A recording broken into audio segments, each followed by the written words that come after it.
Today we're going to be installing the Surfola SD710 dash camera into something that needs a dash camera. So go ahead and sit down, well, stand up first because you're probably already sitting, and then sit back down and get ready for an unboxing.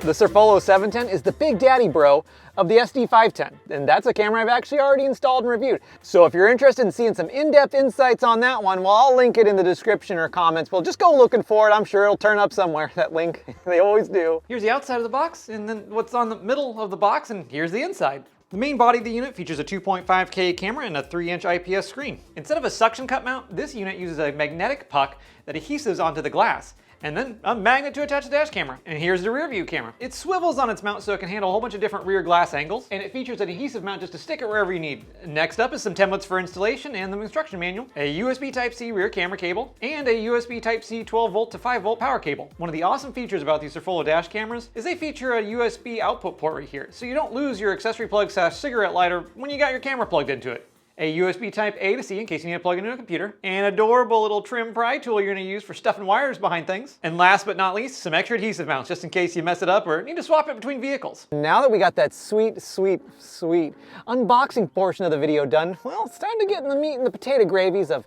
installing this dash camera in our new vehicle. On an old trucker or SUV, you can kind of get away with mounting this thing, you know, wherever you want. On a car, mount it on the passenger side, it'll get out of your field of view and you're just gonna have a better time. Your Matt Dad $10,000 chip, go ahead and get it perfectly aligned from the driver's seat so it's right behind the rear view mirror. Leave a whole bunch of extra wire coiled up here as much as you can based on your installation, running it to the cigarette lighter accessory plug, so that way you can actually pull the dash cam without unplugging it and relying on its battery to review the video. That's actually a really cool feature with the mag mount dash cams. You can just pop them off the windshield and bring them to the driver's seat, and then you can review your footage at your leisure. Once you place your camera for the best place for you emotionally, you can start running your wire across the headliner and down the A-pillar. On our old Ford F-150, none of this really matters. The only thing you got to worry about behind here, tetanus. If on your installation you actually need to extend this out, you've got a couple different options. You can cut this power cable and extend it out with some just red and black twin lead, super lightweight gauge. It doesn't draw a lot of power. Or you can just buy a power extension cable before you start this whole installation. Just add it into the cart with your SD card, honestly. And speaking of micro SD cards, if you buy the nicest dash camera on earth and pair it with the crappiest SD card that can barely write, doesn't matter. Not gonna record your video. I recommend the SanDisk Extreme line of cards. Be sure to get something with a V30 or higher speed. Recording multiple high definition cameras at once, pretty taxing. I'm gonna mount the rear camera on the solid glass, and then I just gotta pop open my conduit window latches, that's totally factory, and then slide the glass over it once. Yep.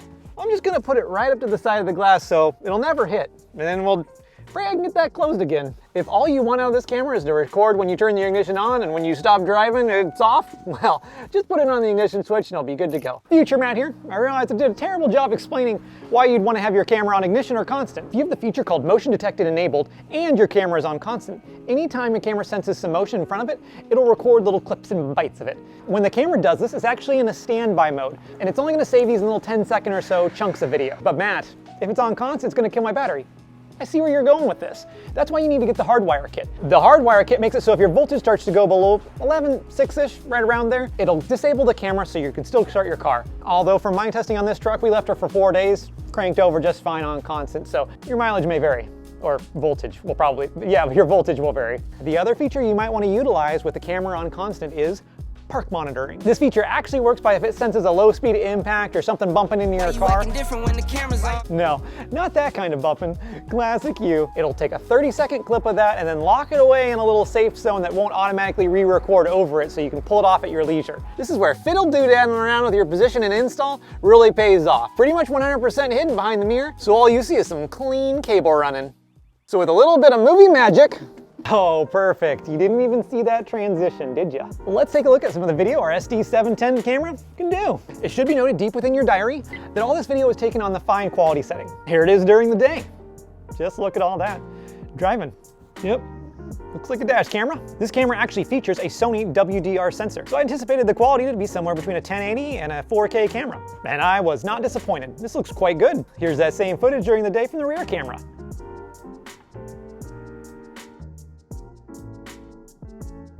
Now let's go a darker route, and by darker I mean nighttime. Let's look at the camera at night. You can see how the light poles are actually still visible. It doesn't just turn into like the surface of the sun over it. it's got some nice contrast, which is actually really important when you're trying to review video from the night and it's got all this crazy lens flare from like other people's headlights. You don't want that. You just want to see what's directly in front of you. Flip to the next page in your diary, and it should be noted that the rear camera, it's not set up for success in my installation going through like 700 panes of dirty glass and a camper shell. No, not set up. But take a look at this. So similar to the Price is Right, kind of got a corded situation that we're working with here. But that's fine because we're gonna wander to the back. And, come on. Oh yeah. It's got a smell back here. Neat. This is pretty much the reason why we're not mounting this camera on the back here, because it's gonna float around inside a hay field, and you know, if I ever want to take this off, it's gonna be kind of a pain in the butt. But this should give you a good example of that the rear camera's good enough to vlog with, and that in real life, not going through 700 dirty windows, takes pretty good video. So to sum up the installation and review of their Surfola SD710 camera system, would I buy one? Another? Sure, I'd buy another. I'm not really quite sure why, because I've already got one, but I would buy it again. It's got great features, a name brand sensor, and it's priced smack dab in the middle of all the other camera systems that I can find. Is it a great contender? Absolutely. Here we go. Thanks for watching our video. If you like it, well, like it. If you don't like it, well, don't like it. I did my best. Well, I did something. So take it with a grain of salt on that one. A keen eye will notice though, that F-150, that's a new project around here.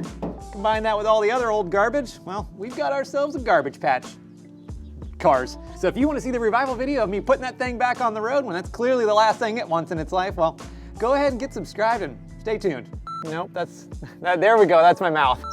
Okay, shh, be quiet now. The adults are talking. I know my neighbors have seen some weird shit, but me twerking on a log in front of my pickup, in front of a dash camera while saying things like, "You dirty girl," it's gotta be top 20 material.